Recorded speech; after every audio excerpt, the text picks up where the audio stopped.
Hey guys, it's Jessica.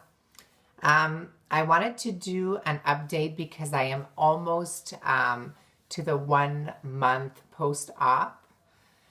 And in the video today, by the way, I don't have my computer because I am not at my place.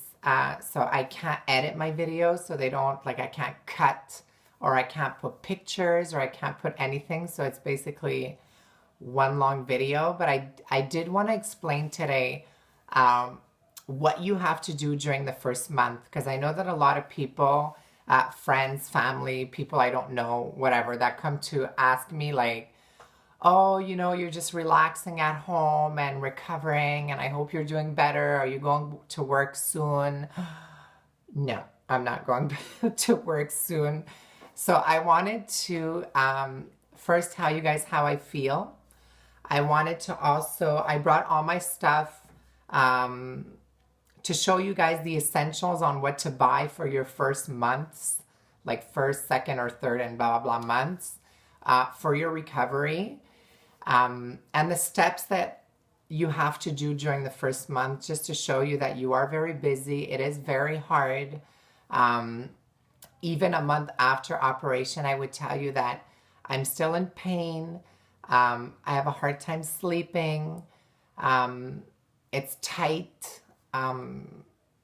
It's just not, it's not what a lot of people make it out to be. A lot of people say that, oh, it's all good, surgery. A month later, you're like moving, you're doing, yeah, I can walk and I can do my stuff normally around the house.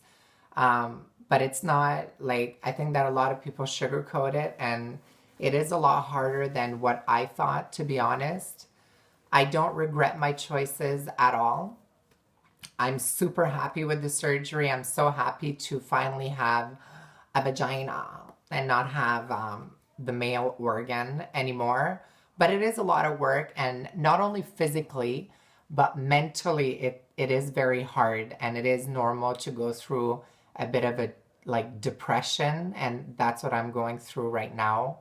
Ups and downs. Certain days go good, certain days don't go so well, and you're in more pain, and the dilations are very hard. So first, I'm just going to explain you guys what my daily routine is.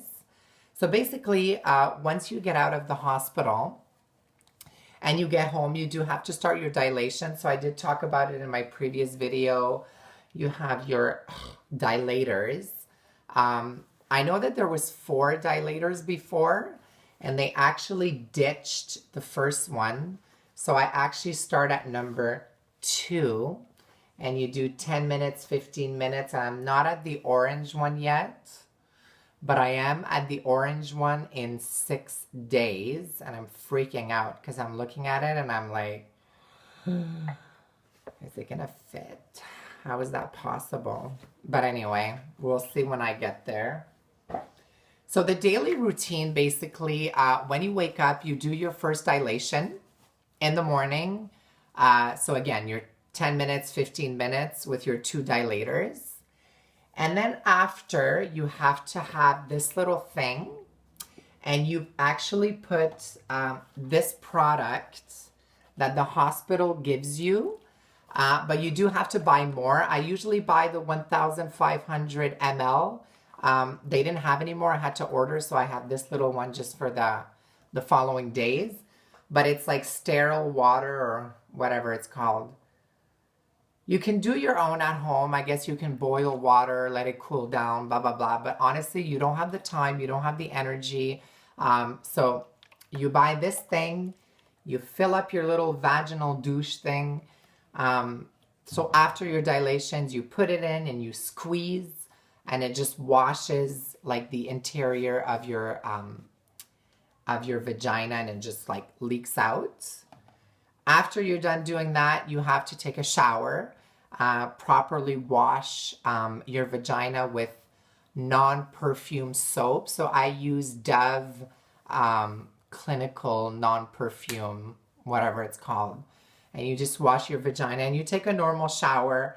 Then after your shower, you just spread your legs in your bed and you dry off for 20 minutes just to to dry off your vagina so that it's not humid or wet.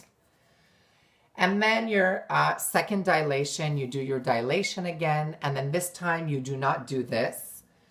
You just simply go in the bath with some water and you just like lay in your bath for 10 minutes and soak in your bath. And again, with the soap, you gently wash and rinse. Your third dilation, you do your dilation and then you don't have to do anything after. And that's the dilation which I hate the most, just because when you're done your dilation, you put a lot of lube. You're gonna need so many tubes of this lube. I've only been like, I'm almost a month post-op and I think that I've already used like 6 of these fucking tubes. Because every time you dilate, you put a lot so that it slides right in. So after your third dilation, when you don't take a bath or a shower, the lube constantly just like leaks out. You feel dirty, you feel gross. I did ask the doctor and he says that you can absolutely just take a bath if you want to or a shower. But then if you do that, again, you have to 20 minutes spread open and let it air dry. So I just usually put a pad. You're going to need to buy these a lot too, whatever pads that you guys buy. I like these ones because they're thick. I like the thick pads because you do leak a lot. Lube comes out, water comes out because of your baths, a bit of blood comes out. It is a brownish blood, so it's not new blood, it's only old blood that comes out. So whatever. So it's important to have a pad, especially when I go to bed. They do say that when you sleep, you're supposed to sleep naked to let it dry. I just can't sleep naked. Like I cannot sleep naked. You have the covers rubbing on your vagina, you're leaking, your legs, whatever. So I just put a pad and then I can sleep fine because you don't sleep very well. You have a hard time sleeping in the first month, which is totally normal. Yeah. And then for your fourth dilation, which at that point I'm tired, I'm exhausted, I don't want to do it. And I try to do it as as late as possible, just so that it doesn't leave as much time between the latest and the morning dilation.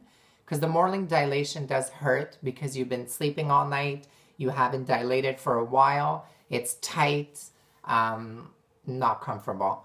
So I try to do my night one as late as possible. So I do it around 10:30 p.m. So you do your dilation. And then again, you do your second douche. So with the water that I showed you, you douche. And then you take another bath where you sit for you lay down for 10 minutes in the bath. Wash yourself, let it air dry, and then go to bed. So that's it. The things that I really find that I needed a lot, Scott towel, because you're constantly going to feel like you're leaking from the vagina, loops coming out, like I said. So you want to have Scott towel to just wipe and damp it off. Yeah. So a lot of Scott towel. Also, dish soap. I use this one. It smells like apples, which doesn't really make a difference. But yeah, it kills bacteria. So this is what you wash your dilators with. Before dilations and after dilations, you use this to wash your dilators with warm water, tap water, whatever water. And then these, which I use all the time, they're like PP pads or whatever. They're like pads that you can lay in your bed. So when you do your dilations, you put this pad so that whatever leaks goes on here. I put these, I'm always naked, by the way, because I can't be naked at night. So in the day, I'm always naked just to air dry the vagina as much as possible. You don't want it to be humid. So I'm always naked. So wherever I sit, whether it's on the couch to watch TV, on a chair, while I'm eating supper, like right now where I'm sitting, I have one of these things. Just because you don't want to be leaking everywhere on your couches and your chairs and everything. So I have that. And then obviously you're going to want to get a nice big mirror, which is, mine is pretty dirty. It's lube. because you want to be able to look at your vagina while you're doing your dilations, because you don't know where that hole is yet. And then I buy these things, which are baby wipes, but they don't have perfume or they don't have anything in it. You can buy these at the pharmacy in like a big box, and it comes in like 24 of these packs. You have forever. Because after your dilation, the lube comes out, you want to wipe yourself. Sometimes during the day, I just like to freshen up and just wipe it off so that I feel nice and fresh, and then air out. Yeah. Peeing and pooping. Peeing burns just because sometimes when you dilate, you stretch the vagina, so the skin rips a little bit. You have fresh flesh, so the acid obviously will burn a little bit. What I used to do, a little trick, which I used to do, and I don't know if it's good or not, but that's what I did to help me out. At the beginning, when I felt that I had to pee, it was painful on like peeing regularly because it used to burn. I used to go in the bath and just put a little bit of water and just like sit and pee in the water, and it doesn't hurt. Like it doesn't burn because it goes in the water and it doesn't go directly on that soft spot. And then again with my baby wipes, just wash. When you go poop, obviously wipe by the back and be sure that everything is very, very clean so that you don't get infection. So that's my steps. That's the things that I bought. And so far, so good. I mean, it is hard. It's a lot of work. You're exhausted. It's still painful. You get discouraged. I know that about 2 weeks ago, my healing was doing super good. And then it started swelling a little bit. So I'm like, what the hell? Like one lip's bigger. And it is normal because your body is reacting to the surgery. You're healing. It takes some time, a lot of time before it heals up. So it is normal that you guys are freaking out, or I'm freaking out, which is totally normal. It's a lot. It's a lot of work. It's a big surgery, and it's about keeping positive. And time flies, you know, like I can't believe that soon it'll be a month that I got surgery. So I can't imagine that the months will go by and I'm going to go better and I'm going to be able to have a life again, which I don't right now, because I'm just taking care of myself. So whoever is about to get the surgery, it's a lot of work, and you do have to be prepared, and it's mentally draining and it's painful. And I don't want anyone thinking that when you go out of surgery, 2 weeks later, you're up and running and your vagina is looking like flawless, because it's not the case. You have to give yourself some time. Yeah, so that's what I wanted to talk about. In my next, I'm not going to do a video for a little while now, just because I'm at my mom's place. I'm recovering. Like I said, I don't have my computer to edit. But the next video that I'm going to do, I want to definitely show pictures, because I took so many videos and pictures at the hospital. So I'm going to do a video with editing and pictures and videos to show you guys the complete, I won't show you my vagina just because I think it's private. But I will show you as much as I can, just to give you a real insight on my experience with SRS. But I'm doing good. You have to stay positive, and all of you too have to stay positive, and we're going to get through it. And in a few months, well, not a few months, but I'm guessing 6, 7 months, 8 months, I'll be laughing about it and be like, oh my God, you know, I'm so glad it's over. So it's all worth it. So that's my video, and I will be posting other videos soon. Bye.